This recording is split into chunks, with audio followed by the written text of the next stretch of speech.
For many years before leaving the US, I can remember hearing the idolization about, oh my goodness, how amazing life over in Europe is. They are so this, they are so that. It's so amazing, it's so wonderful, it's so this. And I do hear from many expats straight off the boat about the wonders of how Europe is so much better than the US. And having been abroad 15 going on 16 years now, I can say that there are definitely a lot of wonderful things about living in Europe and life in Europe. And this whole time that I have been abroad, it hasn't always been specifically in Europe only, but I wanted to approach this video as somebody who has been outside of the US for this amount of time and talk about some of my perspectives on life in Europe and some of the things that you can find in speaking in gross generalizations and painting with the widest of brushes.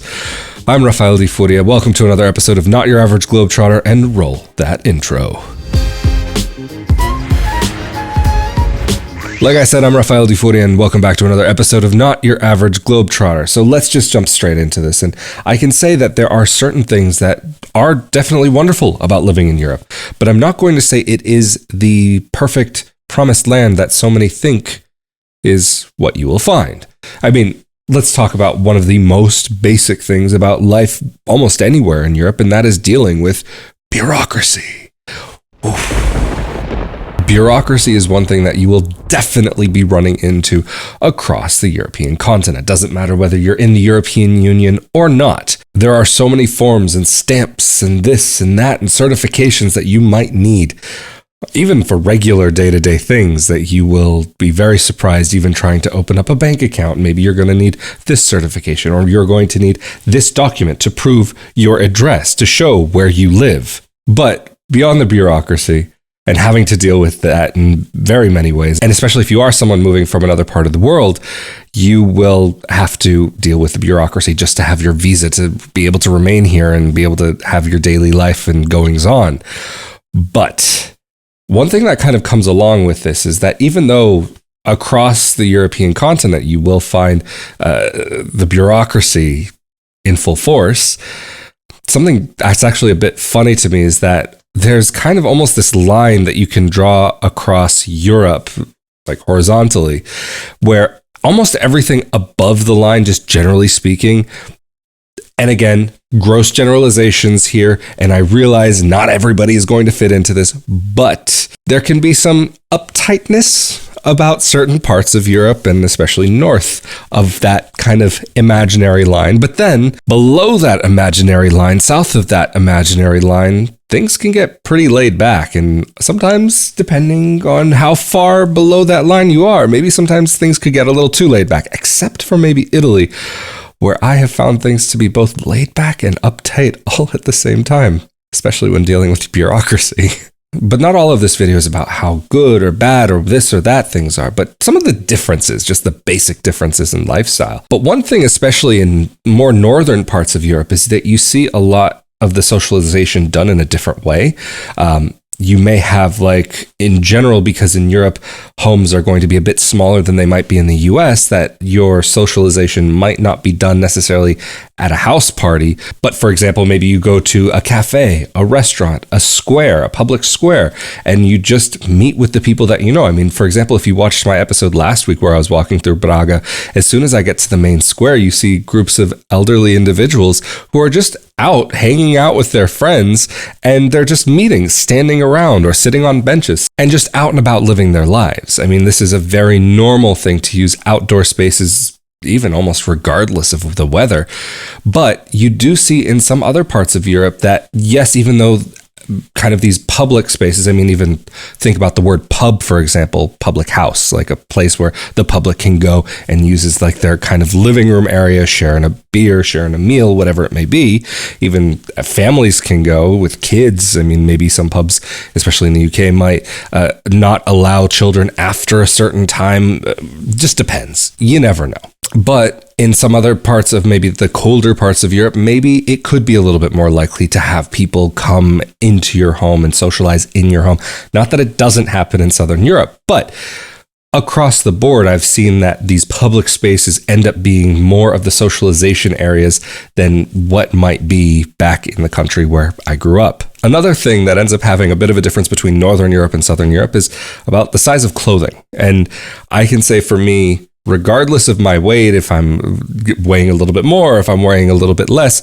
Generally speaking, in Southern Europe, I have a very difficult time to find things, as I've mentioned in so many episodes, things that fit me properly. Either they're too small for my shoulders, too big for the waist, or too this, or too that, or to the other, or the sleeves will only go up to maybe halfway up my arm, whereas it should go to the wrist. I think that's a pretty normal request to have. And I've had it even where I've gone to buy shirts and they say, oh no, just your arms are too long. This is how it is. This is how the shirts are made. It's like, I've bought plenty of shirts in my life that don't come up halfway up my forearm or to my elbow.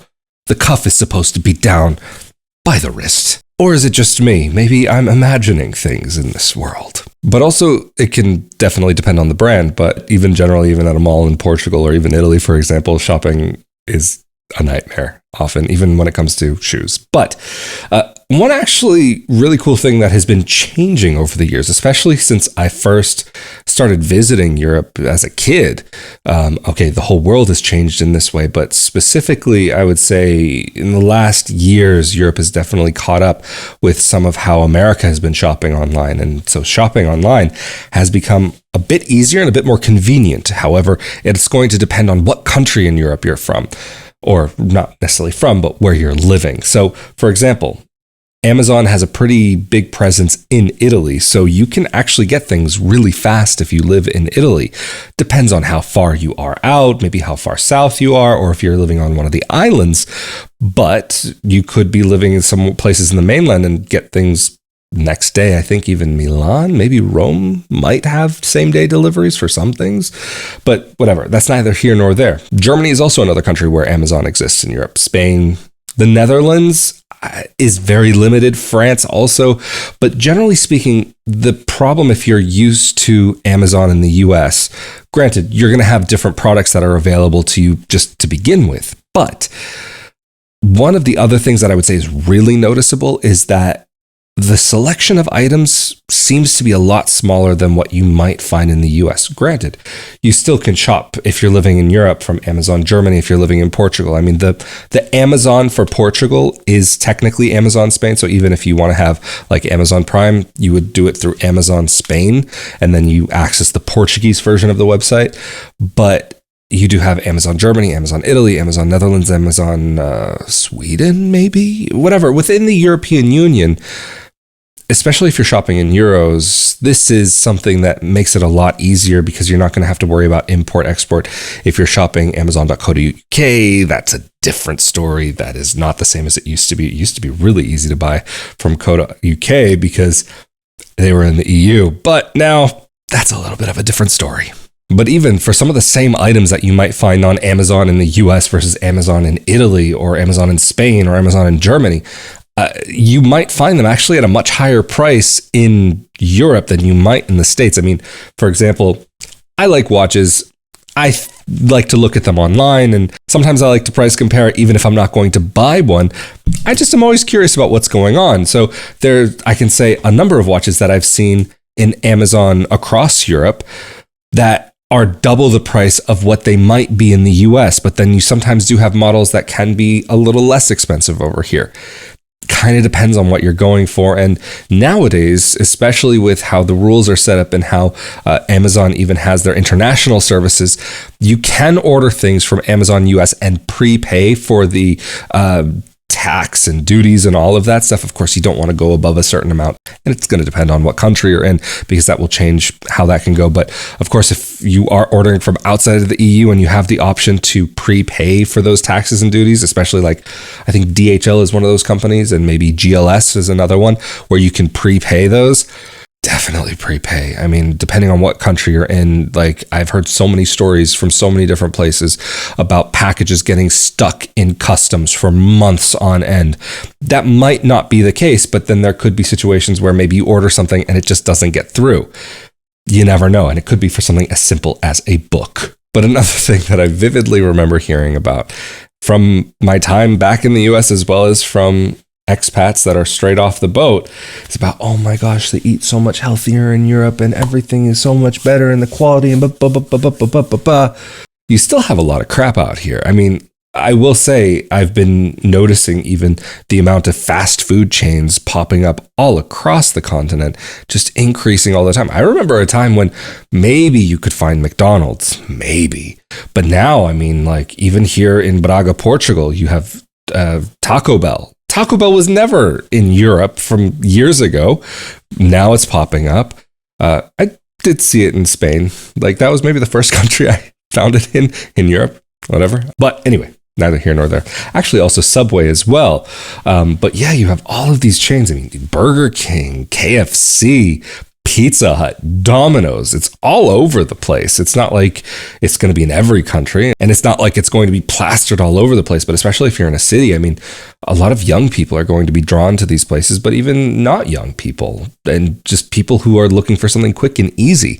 I mean, I have had plenty of situations where at least if I'm in a place that I'm unfamiliar with the landscape and maybe I'm needing to get on a train and I need something quick that I can rely on. Okay, I'm not going to say rely on the quality, but rely on that it's more than likely that I won't get food poisoning from, or that it's not going to be something that's going to make me vomit. I might just find myself under the Golden Arches, aka Mickey D's, or as I like to call it, the unofficial American consulate, minus the consular services. Anyway, never mind. But when talking about food in general, yes, fast food exists, and there's plenty of really bad fast food that's not good for you at all. Deep fried. I mean, everybody says, oh, Americans, it's so unhealthy. Okay. Yeah, that's probably something wrong about deep frying a Snickers bar and coating that in some sort of whatever it is, dough that just... I'll give that one to you. But you do find plenty of things that are so beyond fried in Europe, especially once you get to, like, say, Northern Europe and Eastern Europe. I mean, if you like fried food, that's where you want to go. Although even Spain and Portugal, you do find a lot of fried food as well. Salgados in Portugal. It's just a whole category of food, a very delicious category of food. So it's not like, oh my gosh, everything in Europe is so much better and so much healthier and so la la la la.